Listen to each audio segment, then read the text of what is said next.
Panginoon, kaawaan mo kami. Panginoon, kaawaan mo kami. Kristo, kaawaan mo kami. Kristo, kaawaan mo kami. Panginoon, kaawaan mo kami. Panginoon, kaawaan mo kami.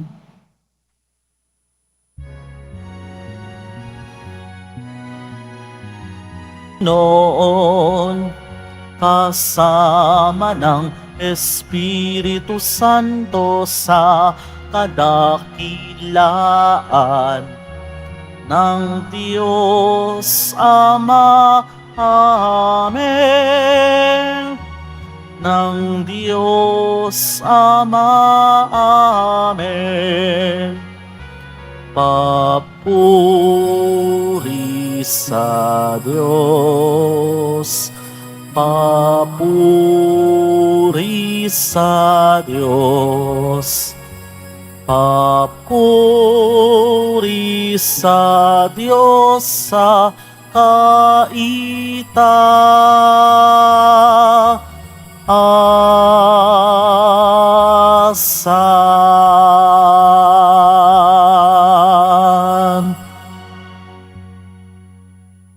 Manalangin tayo. Ama naming makapangyarihan, itinalaga mo ang unang pag-aani sa iyong mga apostol sa pagdanak ng dugo ni Santiago.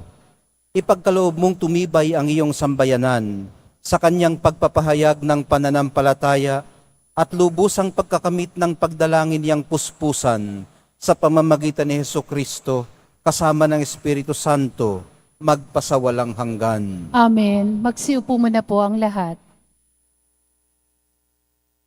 Pagbasa mula sa ikalawang sulat ni Apostol San Pablo sa mga taga-Korinto.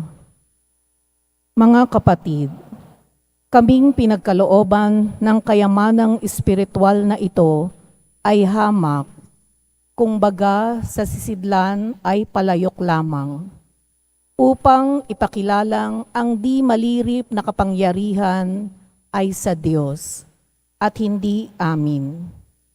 Ginigipit kami sa kabi-kabilang, ngunit di nagagapi. Kung minsay nag-aalinlangan kami, ngunit di nawawala ng pag-asa. Pinag-uusig kami, ngunit di nawawala ng kaibigan. Naibubuwal, ngunit di tuluyang nailulugmok. Lagi kong taglay sa aking katawan ang kamatayan ni Jesus, upang sa pamamagitan ng katawan ko'y mahayag ang kanyang buhay. Kami laging nabibingit sa kamatayan, alang-alang kay Kristo, upang sa aming katawang may kamatayan ay mahayag ang kanyang buhay.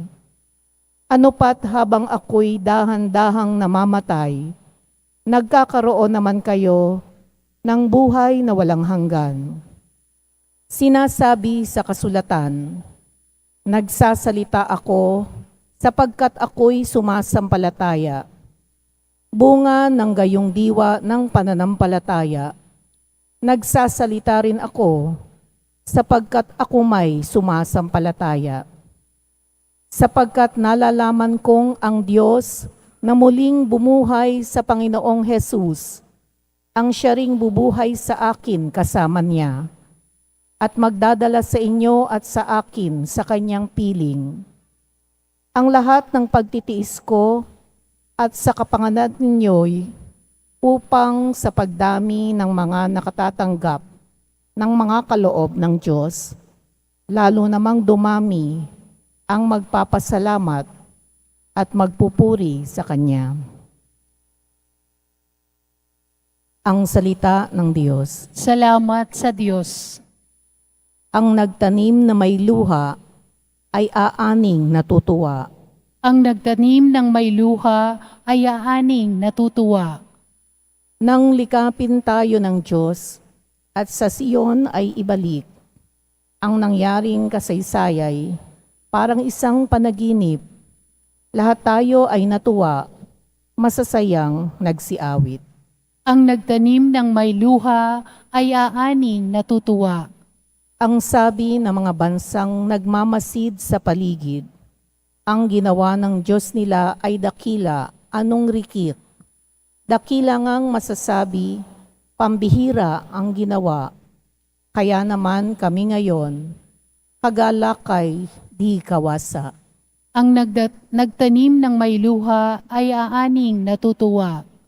Kung paanong inuulan, yaong mga tuyong batis, sa sariling bayan namin, kami poon ay ibalik.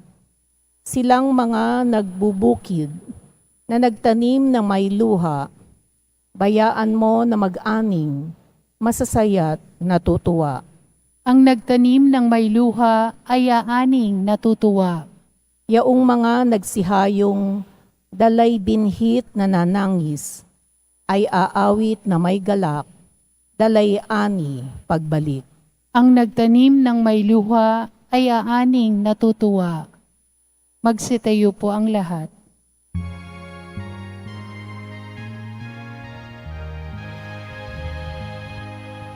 Alleluia,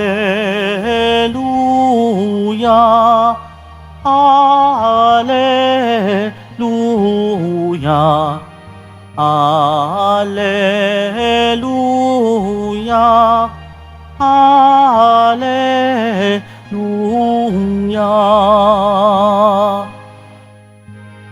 Hinirang tayo ni Kristo upang mamungang totoo bilang mabubuting tao. Alleluia, Alleluia, Alleluia, Alleluia.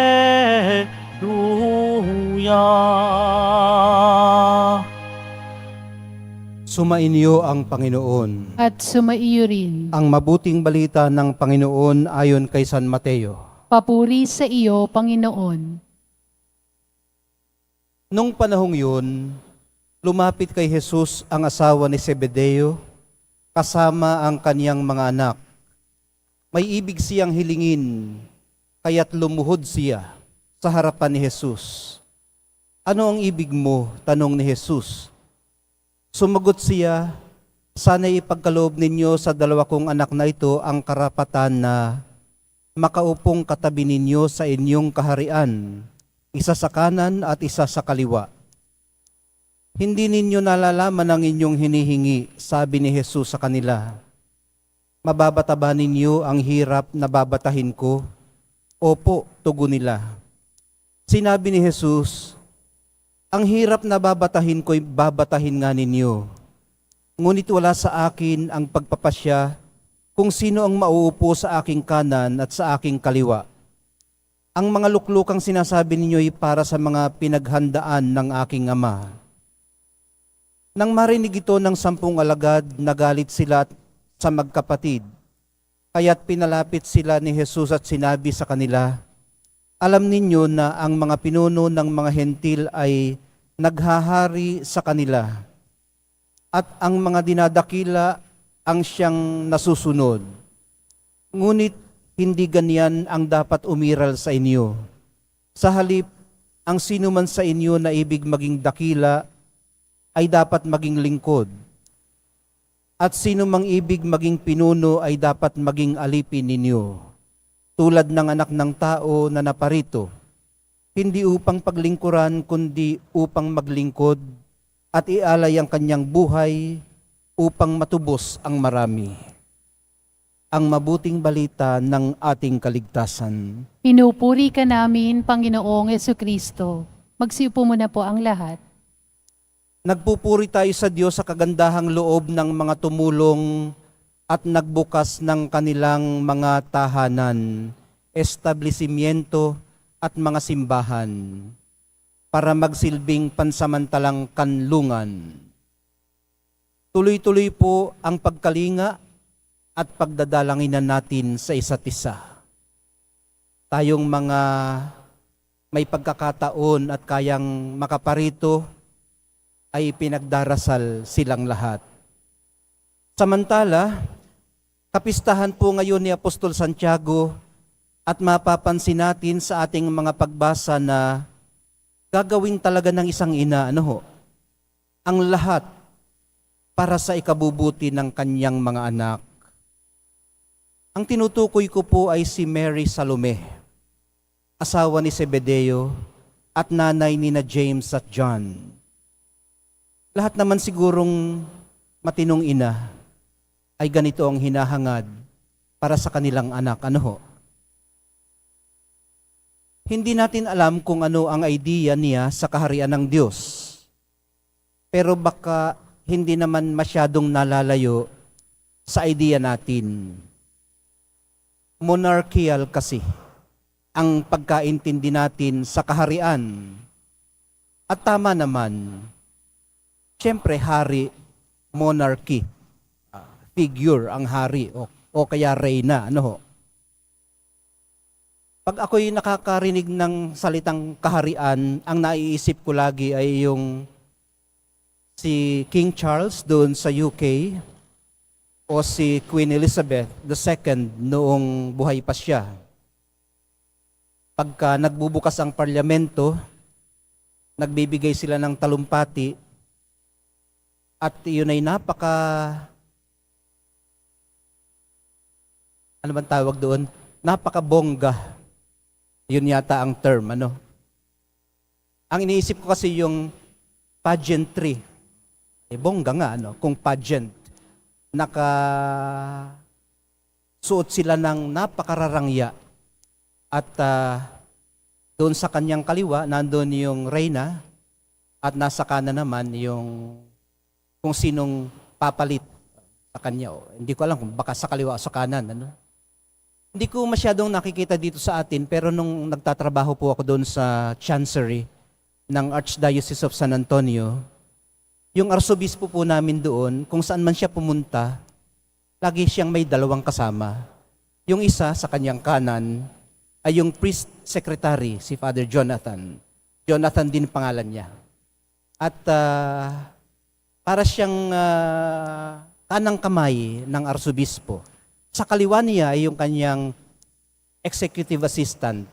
Ang trabaho nitong executive assistant na ito, may dala siyang notebook. Pag may kausap ang arsobispo at nagbitiw ng salita, ng pangako, isinusulat niya yon. At ang trabaho niya ay i-follow up yung binitiwang pangako noong arsobispo para masiguradong hindi makakalimutan at maibibigay anuman iyon. So sa kanila ko nakitang dalawa, doon sa priest secretary at saka doon sa executive secretary, executive assistant pala, yung kung paano ba pumwesto sa kaliwat kanan ng naglilingkod. Ayun, At ibig sabihin, parang iba pala ito sa tinutukoy ng mahal na poong Jesus Nazareno. Kasi para po sa kanya, ang hari ay nagsisilbi, hindi pinagsisilbihan. Kaya ang pumupwesto sa kaliwa o sa kanan niya ay nagre-require ng kahandaang magsilbi. So, hindi glorification o grandstanding na feeling proud dahil malapit sa hari o kaya ay sa reyna, kundi kahandaang isakripisyo ang sariling mga agenda para maibigay ang lahat para sa pagsisilbi, katuwang ng punong tagapagsilbi, at gawin ito ng buong kapakumbabaan hanggang kamatayan. Ito po ang tunay na kadakilaan. Ang gawin ng pagsisilbi ng buong kapakumbabaan hanggang kamatayan. Kung inyo rin pong napansin, mga kapatid, hindi po ni-reject ng mahal na pong Jesus Nazareno ang kanilang pakiusap. Tinulungan lang po niya silang i-purify ang kanilang motivation sa paglilingkod. Katunayan, sa paglipas ng panahon ay mananatili pong loyal sina James at John. Si James, siya po yung unang apostol na naging martir. Si John naman ay siya lang yata yung umabot sa katandaan hanggang maisulat niya yung Book of Revelation. So mahalaga pong dalisayin ang ating pakay sa paglilingkod. Kung nag-umpisa man po tayong may bahid pa ng ambisyon o pagkamakasarili, yung attraction natin sa discipleship, huwag po tayong mawala ng pag-asa dahil napoproseso naman yun. Aaminin ko sa inyo mga kapatid, hindi naman pure ang aking intensyon nung magdesisyon akong pumasok sa seminaryo. Hindi pure. Habang tumatagal lamang, natutulungan akong ma-purify ang aking intensyon. Ang gusto ko lamang noon makita ang aking sarili nakatayo sa pulpito. Itong ganito, nagsasalita sa mga tao. Ang gusto ko noon ay igalang ng kapwa-tao. Umani ng respeto, ibangon ang imahe ng aming pamilya doon sa aming nayon. Yun yung unang attraction. Yun yung unang motivation.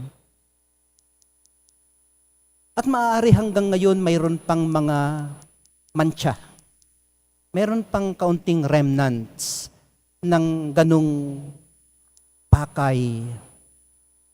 Kasi hindi naman po madaling mag-purify. Di po ba yung gold, yung ginto, para ma-purify, kinakailangang ilagay sa ibabaw ng apoy, matunaw, para mahubog. Kaya, yun pong purification process ay nagpapatuloy magpahanggang ngayon at magpapatuloy pa hanggang kamatayan. Ang tunay na paglilingkod, minamahal kong mga kapatid, ay ang kaniyang uri ng paglilingkod. Wala tayong ibang batayan, kundi ang uri ng paglilingkod ng mahal na poong Jesus Nazareno.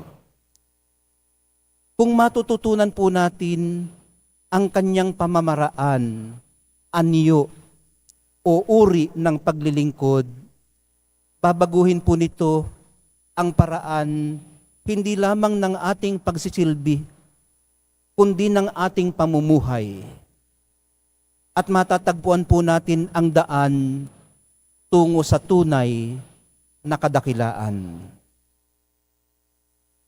Magabayan nawa tayo ng Espiritong Banal na magsumikap para makapaglingkod ng may kapakumbabaan sa bawat araw ng ating buhay. Matalikuran na natin yung mga pagnanais na sumikat o kilalanin at matagpuan dinawa natin ang malalim na kaligayahang dulot ng ating pinagsusumikapan. Mapalakas nawa tayo ng tatanggapin nating banal na Eukaristiya.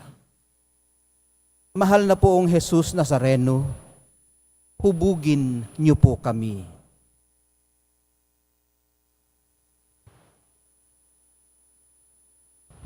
Magsitayo po ang lahat.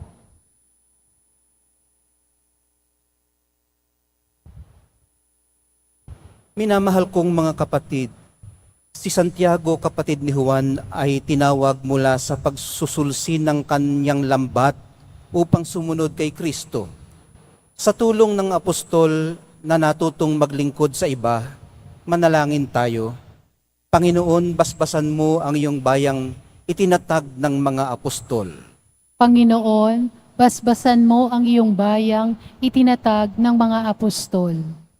Ang mga lingkod ng simbahan, naway gampanan ang kanilang tungkulin sa diwa ng paglilingkod at paglalaan ng sarili. Panalangin tayo. Panginoon, basbasan mo ang iyong bayang itinatag ng mga apostol.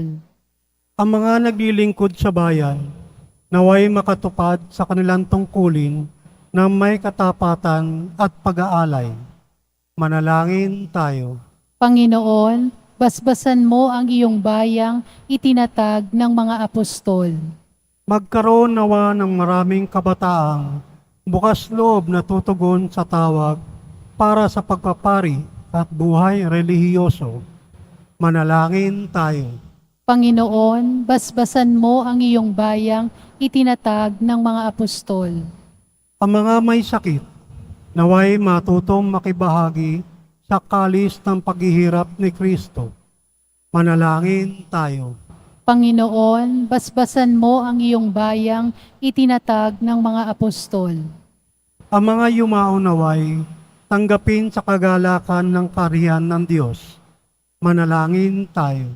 Panginoon, basbasan mo ang iyong bayang itinatag ng mga apostol.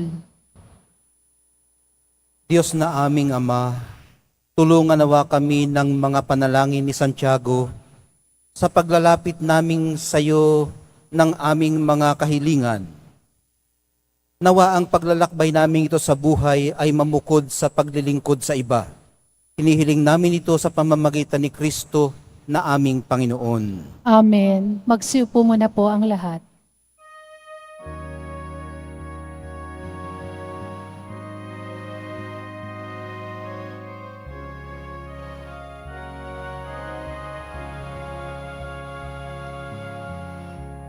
aming alay sa'yo, Panginoon.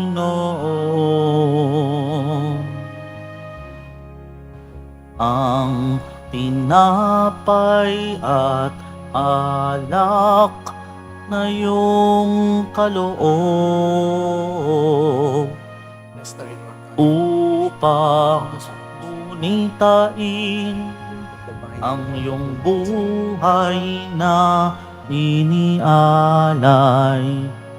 nang tayo'y magdiwang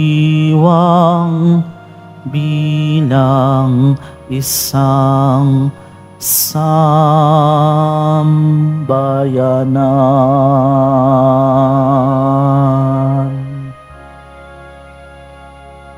Magsitayo po ang lahat.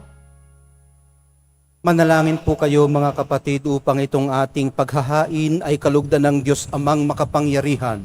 Tanggapin nawa ng Panginoon itong paghahain sa iyong mga kamay, sa kapurihan niya at karangalan sa ating kapakinabangan at sa buong sambayanan niyang banal. Ama naming lumikha, dalisayin mo kami pakundangan sa nagliligtas na binyag ng iyong anak, upang sa kapistahan ni Apostol Santiago, na niloob mong unang makainom sa kanyang kalis, kami makapaghandog ng haing iyong tinatanggap na matamis sa pamamagitan ni Hesukristo, kasama ng Espiritu Santo, magpasawalang hanggan. Amen. Sumainyo ang Panginoon. At sumaiyo rin, Itaas sa Diyos ang inyong puso at diwa. itinaas na namin sa Panginoon. Pasalamatan natin ang Panginoong ating Diyos. Marapat na siya ay pasalamatan. Ama naming makapangyarihan, tunay ngang marapat na ikaw ay aming pasalamatan. Sa pamamagitan ni Hesukristo na aming Panginoon, itinatag niya ang iyong sambayanan at ang mga apostol ay salig at katuwang sa pagpapanatili ng iyong pagmamahal na di magwawakas kahit kailan. Kaming sambayanan mo dito sa daigdig ay katibayan ng pamumuhay sa langit. Kaming naririto ang tagapagpahiwatig sa pagkakaisa ng tanan sa iyong pag-ibig. Kaya kaisa ng mga anghel na nagsisiawit ng papuri sa iyo, nang walang humpay sa kalangitan, kami nagbubunyi sa iyong kadakilaan.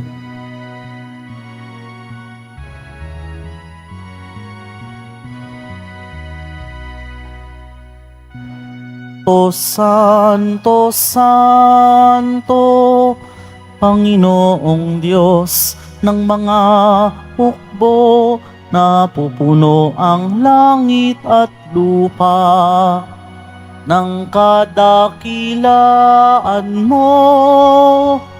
O sana sa kaitaasan, pinagpala ang naparirito sa ngalan ng Panginoon. O sana sa kaitaasan.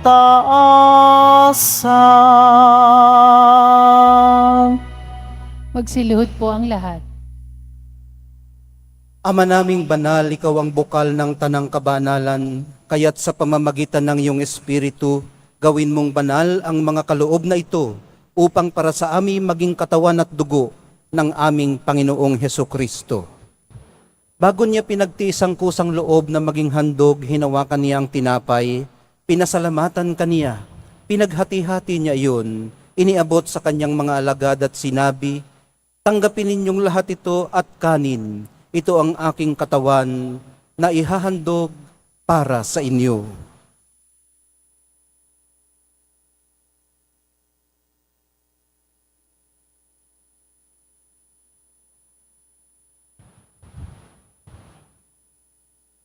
Gayon din naman noong matapos ang hapunan, hinawakan niya ang kalis. Muli kanyang pinasalamatan. Iniabot niya ang kalis sa kanyang mga alagad at sinabi, "Tanggapin ninyong lahat ito at inumin. Ito ang kalis ng aking dugo, ng bago at walang hanggang tipan.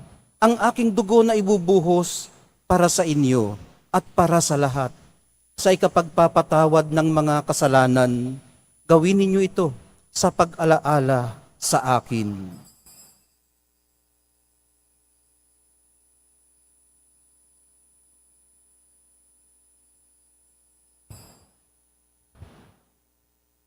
Magsitayo po ang lahat. Ipagbunyi natin ang misteryo ng pananampalataya. Si Kristo'y namatay, si Kristo'y nabuhay, si Kristo'y babalik sa wakas ng panahon. Ama, ginagawa namin ngayon ang pag-alala sa pagkamatay at muling pagkabuhay ng iyong anak. Kaya tiniaalay namin sa iyong tinapay na nagbibigay buhay at ang kalis na nagkakaloob ng kaligtasan. Kami nagpapasalamat dahil kami iyong minarapat na tumayo sa harap mo para maglingkod sa iyo. Isinasamo namin kaming magsasalo-salo sa katawan at dugo ni Kristo ay mabuklod sa pagkakaisa sa pamamagitan ng Espiritu Santo. Ama, lingapin mong iyong simbahang laganap sa buong daigdig. Puspusin mo kami sa pag-ibig, kaisa ni Francisco na aming Papa at ni Jose na aming Obispot ng Tanang Kaparian. Alalahanin mo rin ang mga kapatid naming nahimlay, nang may pag-asang sila'y muling mabubuhay, gayon din ang lahat ng mga pumanaw. Kaawaan mo sila at patuloyin sa iyong kaliwanagan. Kaawaan mo't pagindapatin kaming lahat na makasalo sa iyong buhay na walang wakas. Kaisa ng mahal na Birheng Maria na ina ng Diyos, ng kabiyak ng puso niyang si San Jose, kaisa ng mga apostol ni San Juan Bautista, ni San Santiago, at ng lahat ng mga banal na namuhay dito sa daigdig ng kalugod-lugod sa iyo. May pagdiwang nawa namin ang pagpupuri sa ikararangal mo sa pamamagitan ng iyong anak na aming Panginoong Hesukristo. Sa pamamagitan ni Kristo kasama niya at sa Kanya, ang lahat ng parangal at papuri ay sa iyo, Diyos Amang makapangyarihan, kasama ng Espiritu Santo, magpasawalang hanggan. Amen. Amen. Amen. Amen.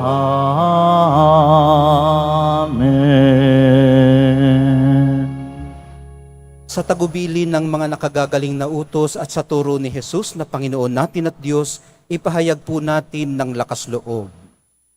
Ama namin, Sumasalangit ka, sambahin ang ngalan mo, mapasa amin ang kaharian mo, sundin ang loob mo dito sa lupa para nang sa langit.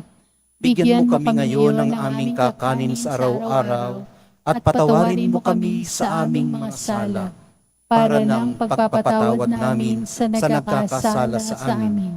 At huwag mo kami ipahintulot sa tukso at iadya mo kami sa lahat ng masama. Hinihiling po namin kami iadya sa lahat ng masama, pagkalooban ng kapayapaan araw-araw, iligtas sa kasalanan at ilayo sa lahat ng kapahamakan, samantalang aming pinananabikan ang dakilang araw ng pagpapahayag ng tagapagligtas naming si Hesukristo. Sapagkat iyo ang kaharian at ang kapangyarihan at ang kapurihan magpakailanman. Amen. Panginoong Hesukristo, sinabi mo sa iyong mga apostol, kapayapaan ang iniiwan ko sa inyo, ang aking kapayapaan ang ibinibigay ko sa inyo. Tunghayan mo ang aming pananampalataya at huwag ang aming pagkakasala.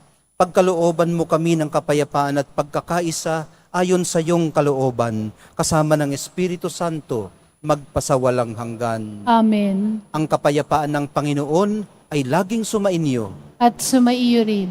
Magbigayan po kayo ng kapayapaan sa isa't isa.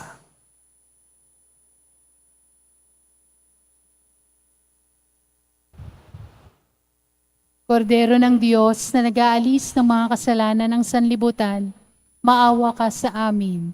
Kordero ng Diyos na nag-aalis ng mga kasalanan ng sanlibutan, maawa ka sa amin. Kordero ng Diyos na nag-aalis ng mga kasalanan ng sanlibutan, ipagkaloob mo sa amin ang kapayapaan. Magsilhod po ang lahat.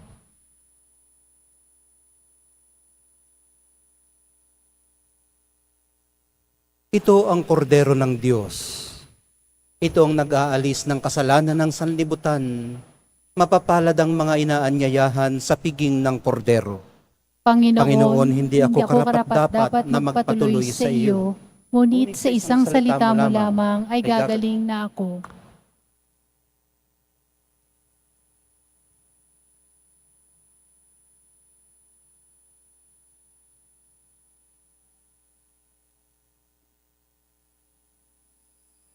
Para sa lahat ng tatanggap ng banal na komunyon, sasagot po tayo ng amen pagkasabi ng pari o ng lay minister ng katawan ni Kristo at isubo agad sa bibig bago umalis sa harapan ng pari o lay minister. Sumunod po tayo.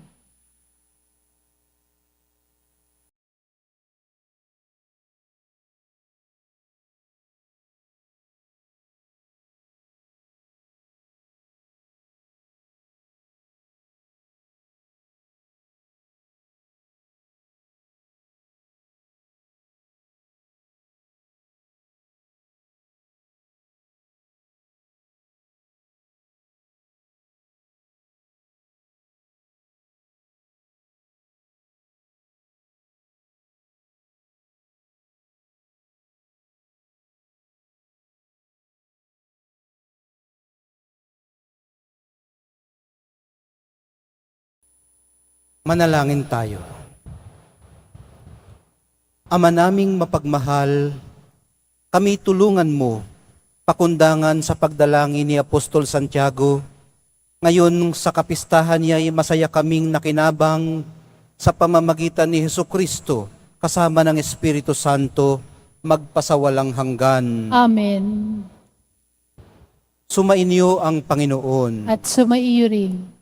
Ang Diyos na nagtayo ng simbahang nasasalig sa mga apostol ay maggawad nawa sa inyo ng pagpapala bilang tugon sa mga panalangin ni Apostol Santiago ngayon at magpasawalang hanggan. Amen. Ang Diyos nawa ay siyang magbunsod sa inyo para tularan ng halimbawa ng mga apostol upang inyong mapatunayan sa lahat ang inyong katapatan sa Kanya ngayon at magpasawalang hanggan. Amen. Ang aral ng mga apostol ay nagpapatatag sa inyong pananampalataya. Ang kanilang mga panalangin ay magbunga nawa ng inyong pagsapit sa tahanang tunay at walang hanggan. Amen. Mahal na poong Jesus Nazareno, inihayag mo sa pamamagitan ng krus ang walang maliw na pag-ibig ng Diyos sa sangkatauhan. Pakinggan mo ang kahilingan ng iyong angkan na nagsusumamo sa iyo. Makamtanawa nila ang inyong katugunan at tanggapin ang kasagutan na may utang na loob na tinatanaw. Basbasan din po ninyo at pagpalain ang kanilang mga pinasasalamatan at mga pinagsusumikapan sa araw-araw, pati na ang daladala nilang mga imahen at dasalan. Matagpuan din po nawa nila ang kanilang mga hinahanap. Sa pamamagitan ng bendisyon na ito, naway maalala nilang mga pangako nila noon sa binyag na ikaw ang kanilang iibigin at paglilingkuran bilang Panginoon magpasawalang hanggan. Amen. At pagpalain kayong lahat at ang inyong pamilya at mga komunidad ng makapangyarihan at mapagmahal na Diyos, Ama, Anak, at Espiritu Santo. Amen. Naihandog na po natin ang banal na misa sa atin pong paglalakbay sa buhay araw-araw, lumakad tayo sa liwanag, kapayapaan at pag-asa ng minamahal nating Nuestro Padre, Jesus Nazareno. Salamat sa Diyos.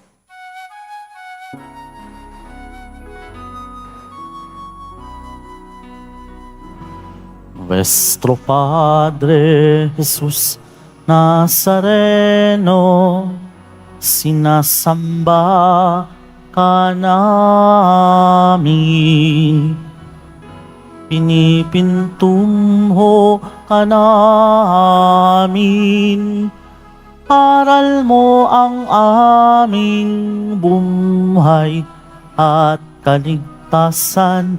Nuestro Padre Jesus Nazareno, iligtas mo kami sa kasalanan.